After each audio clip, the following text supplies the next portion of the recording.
So, kasi silipin lang natin yung working area ko. Siyempre, ito yung aking PC setup. Pag naggagawa ko dito ng mga mga pang decals sa ating miniature drums, diyan ko lahat ginagawa yan. Kasi ito tayo sa aking table. Ito yung mga papel ko. Diba mostly papel naman yung gamit ko kaya ang dami kong papel. Ito yung table ko. Messy table.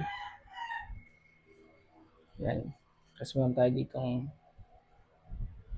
pang top view. Webcam. Pagka magla-live tayo minsan. Table ko napakagulo, diba? Kasi ito yung aking patungan minsan ng ng tablet sa aking lente. Siyempre hindi yan pwedeng walang lente. Masyadong maliit yan. Tapos ito yung mga ginagawa ko. Dami, diba? Tapos yung mga pintura ko, yun.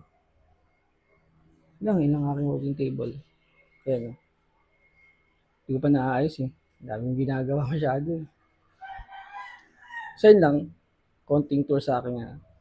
Pagka nilinis ko to, pakita ko ulit sa inyo. So, ito lang aking working area. Yan.